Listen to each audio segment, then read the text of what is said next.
Today, we're diving into one single, pivotal night. It's a story that's absolutely packed with a grim prophecy, some really intense anguish, and a test of loyalty so severe you can still feel its echoes today. So let me ask you this. What would you do if you knew for a fact that your closest friends were just hours away from completely abandoning you?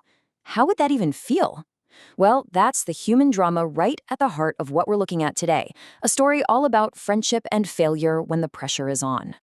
All right, so our story kicks off right after the Last Supper. Jesus is there with his disciples, and the mood just completely shifts when he drops this absolute bombshell of a prediction about every single one of them.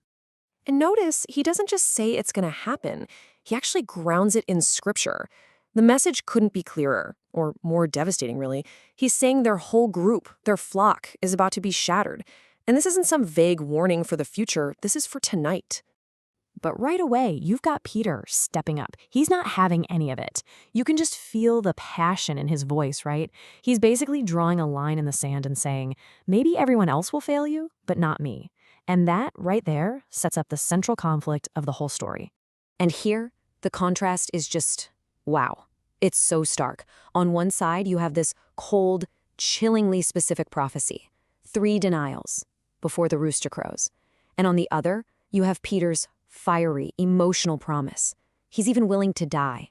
It's this incredible collision of divine foresight and, very human bravado.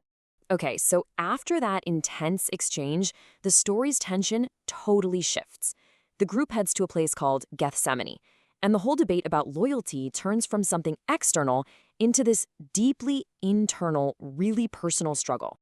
This line is just about as raw and as vulnerable as it gets. Jesus turns to his inner circle, that's Peter and the 2 sons of Zebedee, and he just lays it all out there. This isn't just sadness. He's saying his sorrow is so deep it feels like it's literally killing him. And what he asks of them is so incredibly simple. He's not asking them to fight or to argue for him. He's just asking them to be present, to stay awake with him.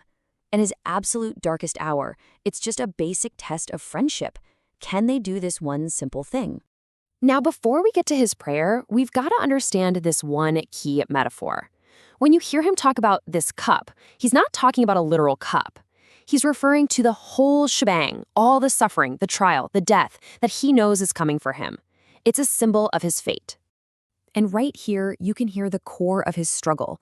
There's that deeply human desire to avoid pain. If it's possible, please take this away.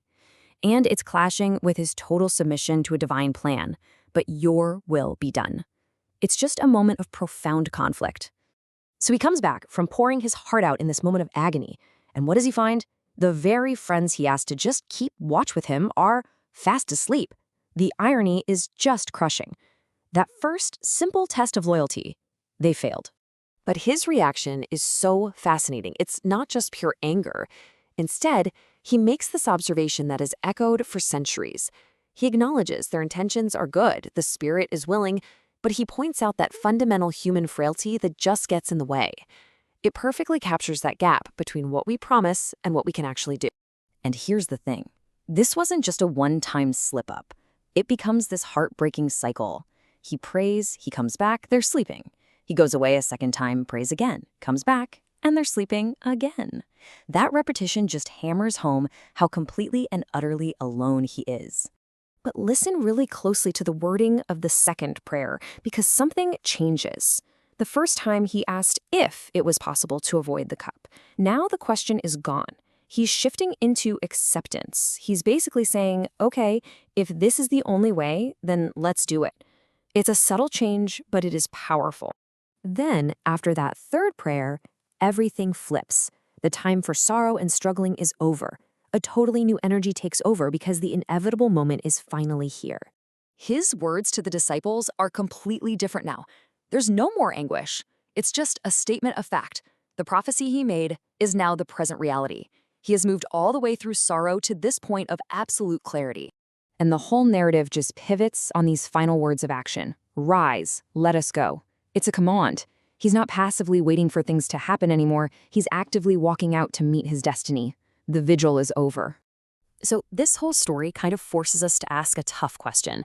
On one hand, you have Peter's unwavering promise, which just crumbles in a moment of weakness. And on the other, you have Jesus, who moves from the depths of sorrow to this firm resolve.